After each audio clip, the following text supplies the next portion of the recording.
नमस्कार, मैं doctor Kunal Roy, consultant general physician and managing director health for you multi specialty clinic. Health for you multi specialty clinic में हमारे पास कई speciality doctors available हैं।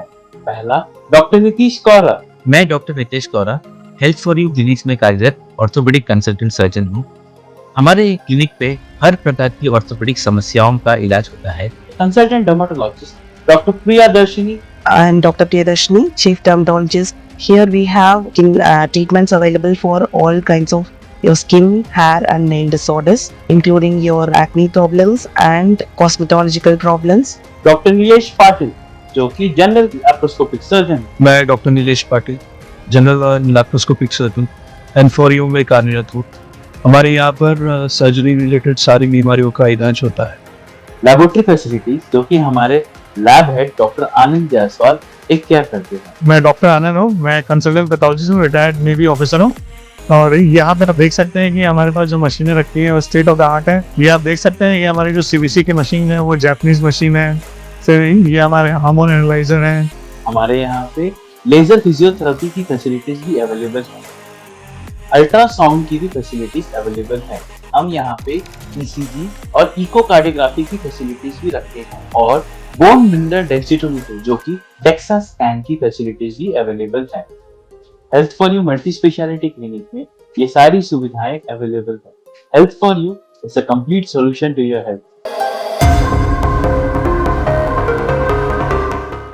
जय हिंद। मैं यामिन न्यूज अंडमान 24/7 में आप सभी का स्वागत करता हूं।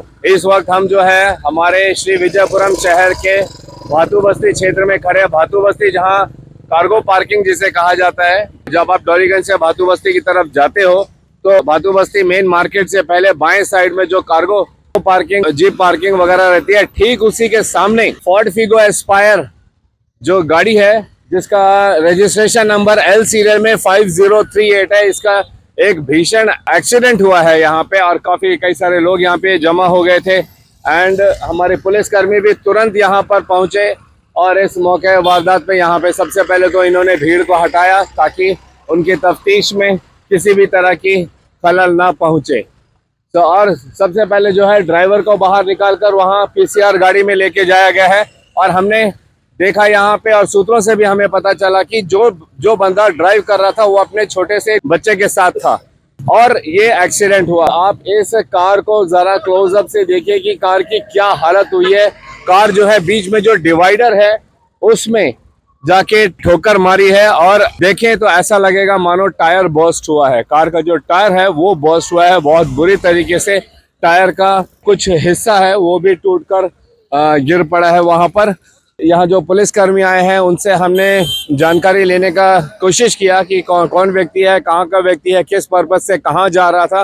तो फिलहाल जो है अभी पुलिस उसको अपने कब्जे में लेके रखी है, उससे पूछताछ कर रही है। तो हम भी नहीं चाहते कि हम पुलिस के किसी भी इन्वेस्टिगेशन में उनको परेशान करें। जो भी डिटेल्स होगी वो कुछ थोड़ी देर में हम आप लोगों को बताएंगे और ये भी पता लगाएंगे कि आखिर ये एक्सीडेंट होने की वजह क्या है। यहाँ के कुछ स्थानीय निवासी थे और हमें कुछ सूत्रों से ये पता चला है कि जो ड्राइवर है वो बहुत बुरी तरह शराब के नशे में था। और वो हम इसलिए कह रहे हैं क्योंकि यहीं के एक स्थानीय निवासी जो बिना नाम बताए और खुद कैमरे पे आए, उन्होंने ये सूचना दी और वो यहाँ से चला भी गया है।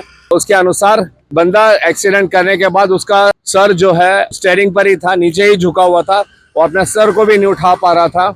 और बच्चा जो है कार से निकलकर बाहर आया और अपने पापा को आवाज दे रहा था। और ये बंदे को अभी पुलिस ने जो है अपने कब्जे में लिया है, PCR वैन में उसे बिठा के रखे हैं और उससे पूछताछ चल रही है। हमने भी देखा कि बंदा ठीक से चल फिर रहा है मगर वो एग्जैक्टली अल्कोहल के इन्फ्लुएंस में है या नहीं है, उसने नशा की है या नहीं की, इसकी हम पुष्टि नहीं करते हैं क्योंकि जब तक पुलिस इन्वेस्टिगेशन नहीं होगी ये कहना सही नहीं रहेगा। क्योंकि जिस तरीके से उस चश्मदीद ने हमें बताया है वो शराब की वजह से उसकी हालत वैसी थी या दुर्घटना की वजह से उसने अपना सर झुका रखा था, क्या था ये अभी कुछ देर में ही आप हमारे साथ बने ही रहिए। हम भी प्रयास करेंगे जानकारी लेने की और वे जो हमें इंफॉर्मेशन देंगे वो हम आप लोगों को जरूर बताएंगे।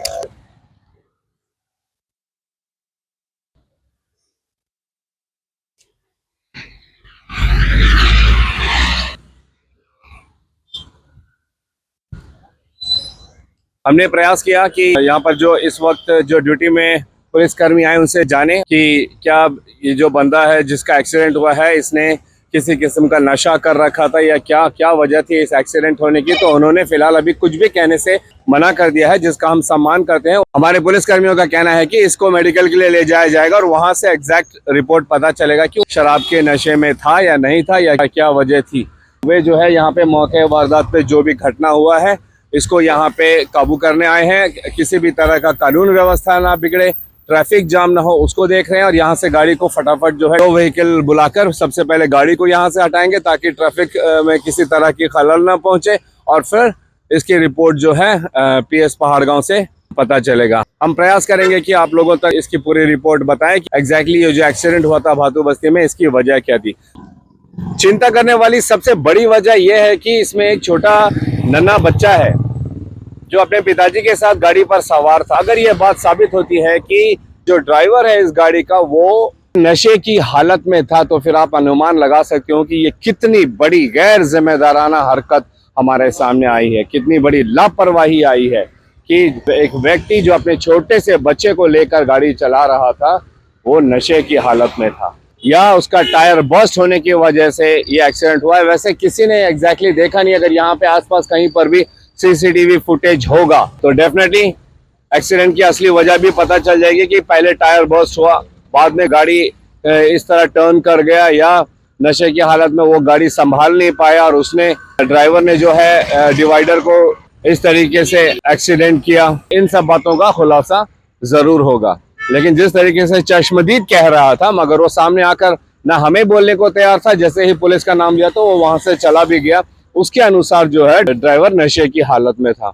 हम उम्मीद करते हैं कि ऐसा ना हो, लेकिन अगर ऐसा होता है तो फिर ये बहुत ही बड़ी दुख की बात है कि अपने बच्चे को बिठाकर अगर कोई नशे की हालत में गाड़ी चलाता है तो फिर हमारे पास शब्द नहीं है बताने के लिए कि ये कितना गैर जिम्मेदाराना काम किया गया है एक व्यक्ति द्वारा। हम आप सभी से ये निवेदन करते हैं कि कृपया करके प्लीज जब आप गाड़ी में बैठते हो तो ट्रैफिक के नियम है उसका पालन कीजिए, सीट बेल्ट लगाइए, हेलमेट लगाइए, गाड़ी के पेपर्स अपडेट रखिए। हमारी पुलिस प्रशासन कहिए, हमारी परिवहन मंत्रालय कहिए, इन सब के द्वारा जिस तरीके से बार बार हमें सचेत किया जाता है कि सड़क सुरक्षा जीवन रक्षा, हमें इन बातों का पालन करना चाहिए। इसको बहुत गंभीरता से लेना चाहिए क्योंकि ऐसे छोटे मोटे एक्सीडेंट कभी कभी बड़ा रूप ले लेते हैं और जिंदगी तहस नहस हो जाती है। तो जरूरी है कि हम सीट बेल्ट लगाएं, टू व्हीलर चलाते वक्त हेलमेट लगाएं, जो ट्रैफिक के रूल्स हैं धीमी गति से गाड़ियां चलाएं, बेवजह ओवरटेक ना करें। ऐसी कई सारी चीजें हैं जब आप सड़क में निकलते हैं तो हमें उनका ध्यान देना चाहिए ताकि हम दूसरों की सुरक्षा के साथ साथ खुद भी सुरक्षित रह सके। हर बार मैं यही कहता हूं कि हम चाहे तो हमारे अंडमान निकोबार को एक्सीडेंट फ्री आइलैंड्स बना सकते हैं और ये हम पर निर्भर करता है कि फिर हम किस तरीके से गाड़ियां चलाते हैं, क्या हम ट्रैफिक नियमों का पालन करते हैं या नहीं करते हैं। इसकी जो भी रिपोर्ट होगी हम पीएस पहाड़गांव जाएंगे, वहां हम पता लगाएंगे कि क्या ड्राइवर अल्कोहल के इन्फ्लुएंस में था या नहीं था, इस एक्सीडेंट की क्या वजह थी, ये हम आप लोगों को अवश्य कल अपडेट देंगे क्योंकि अभी ड्राइवर को जो है मेडिकल के लिए ले जाया जाएगा, उसके लिए समय भी लगेगा। आप हमारे साथ जुड़े रहिए अपडेट के लिए। फिलहाल कैमरा पर्सन दीपिका सोनी के साथ मैं यामीन, न्यूज अंडमान 24/7। जय हिंद।